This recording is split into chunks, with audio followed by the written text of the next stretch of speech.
말씀의 빛. 매주 이 시간에는 강남 등대교회 권진 목사님께서 말씀 전하십니다. 은혜의 시간 보내시기 바랍니다. 할렐루야, 반갑습니다. 극동방송 방송가족 여러분, 오늘은 나를 살리고 나라를 살리는 기도라는 제목으로 함께 나누겠습니다. 3월의 첫 번째 토요일입니다. 만물이 소생하고 얼어붙은 땅이 녹는 이 계절, 여러분의 영혼과 가정 그리고 일터 위에 하나님의 생기가 가득하기를 우리 주님의 이름으로 간절히 축원합니다. 한국교회 트렌드 2026이라는 책을 보면요, 작년에 가장 많이 언급된 성경 말씀들을 조사한 내용이 나옵니다. 그 중에 하나가 느헤미야 8장 10절이에요. 제가 읽어드릴게요. 느헤미야가 또 그들에게 이르기를 너희는 가서 살찐 것을 먹고 단 것을 마시되 준비하지 못한 자들에게는 나누어주라. 이날은 우리 주의 성일이니 근심하지 말라. 여호와로 인하여 기뻐하는 것이 너희의 힘이니라 하고. 아멘. 이 말씀은 위로가 필요한 현대인에게 하나님께서 주시는 힘을 말하고 있습니다. 그러므로 울지 말고 웃으라. 근심하지 말고 기뻐하라. 이것이 여호와 하나님께서 주시는 힘이라고 말이죠. 자, 이렇게 느헤미야서는 결론이 해피엔딩으로 끝이 납니다. 그렇다면 우리의 삶은 어떨까요? 3월을 시작하며 여러분들 모두 이러한 삶을 원하십니까? 그렇다면 우리 1장에서 그 시작을 한번 볼까요? 놀랍게도 그 시작은 한 사람으로부터 시작되었습니다. 느헤미야라는 사람을 볼까요? 1장에서 그는 페르시아 왕궁에서 남부러울 것 없는 그런 관원의 자리에 있었어요. 그는 무너진 예루살렘 성벽 소식을 듣고 간절히 금식하며 기도했습니다. 그리고 왕 앞에 나아가기로 결심하고 마지막으로 기도를 드려요. 바로 결정적인 기도라고 할 수 있겠죠. 그 기도가 느헤미야 1장 11절입니다. 주여 구하오니 귀를 기울이사 종의 기도와 주의 이름을 경외하기를 기뻐하는 종들의 기도를 들으시고 오늘 종이 형통하여 이 사람들 앞에서 은혜를 입게 하옵소서 하였나니 그때 내가 왕의 술관원이 되었느니라. 아멘. 자, 여기서 우리는 네 가지 느헤미야의 기도의 특징을 알 수 있습니다. 첫 번째, 느헤미야는 주님께 구했습니다. 고국과 자기 민족의 불행을 들으며 느헤미야는 하나님을 떠올렸어요. 그리고 하나님 앞에 나가 두 손 모아 눈물로 기도했습니다. 주여 구하오니 귀를 기울이사. 느헤미야가 부르짖었을 때 하늘 문이 열렸어요. 하나님이 일하시기 시작했습니다.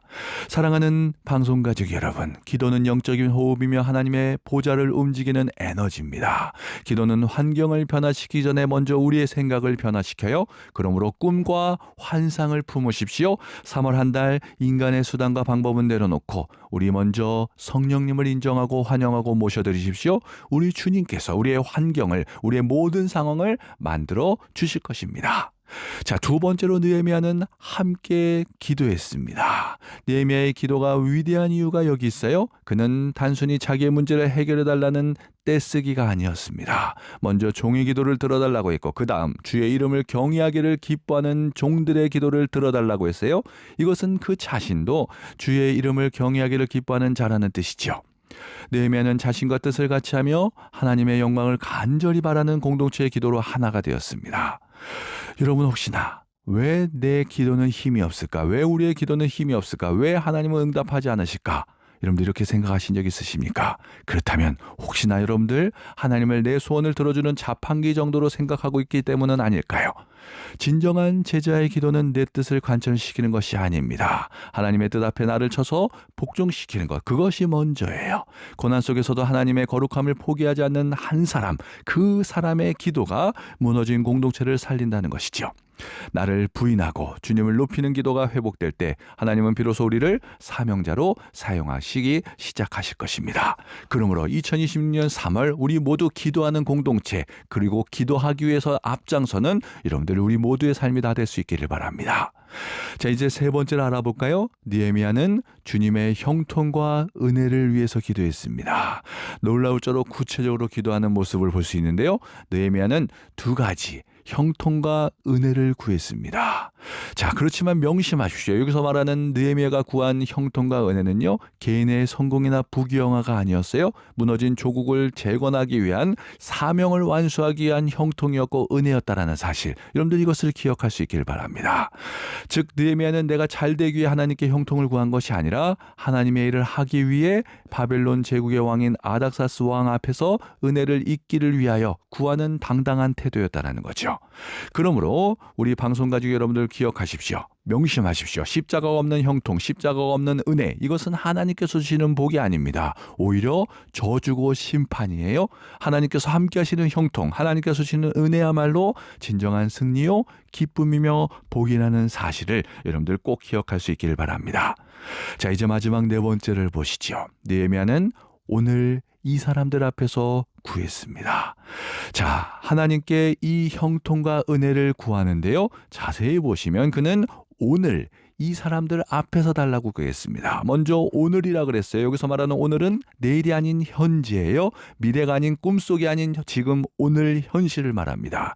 즉 기다리지 않고 미루지 않고 곧바로 하나님께 나아가는 삶을 의미해요. 그렇기 때문에 이 느헤미야는 이 사람들 앞에서 은혜를 달라고 했습니다. 하나님께 구했어요. 세상에 구하지 않았고 왕에게 구하지 않았고 지식을 가진 사람에게 구하지 않았습니다. 그는 오직 하나님만을 찾았고 하나님께 구했으며 하나님께서 주실 것을 믿음으로 나아갔다는 거죠. 자, 그 다음 일어난 일은 무엇입니까?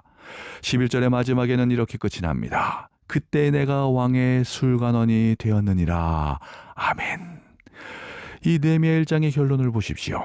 하나님의 일하심을 보십시오. 이 짧은 문장은 하나님의 절묘한 섭리를 보여줍니다. 느헤미야는 술 맡은 관원이 되었어요. 이것은 왕의 은혜를 잊게 되었다는 것입니다. 왕의 생명을 책임지는 최측근 요직이 되었다는 거예요.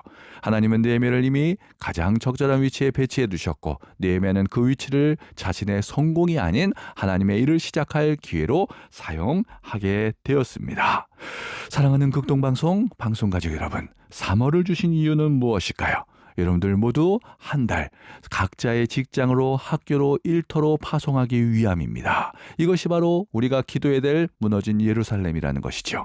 그러므로 3월 한 달 사람의 눈치를 보기 전에 하나님 앞에서 하나님의 내면을 먼저 점검할 수 있기를 바랍니다. 그리고 삶의 우선순위를 분명히 할 수 있기를 바랍니다. 그럴 때 하나님께서 우리와 함께 하실 거예요. 우리의 모든 무릎 꿇은 우리의 모습을, 우리의 모든 정직한 마음을 주님께서는 당연하게 그리고 귀하게 사용해 주실 것입니다. 지금까지 저는 서울 강남구 대치동에서 협력하여 선을 이루시는 하나님을 전하는 강남 등대교회를 섬기는 권진 목사였습니다.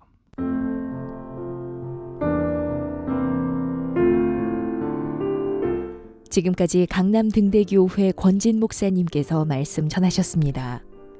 이 방송을 들으시고 신앙 성장에 도움받기 원하시는 분은 02-566-9303번 서울 전화 02-566-9303번 강남 등대교회로 문의하시기 바랍니다. 말씀의 빛 오늘 순서를 마칩니다.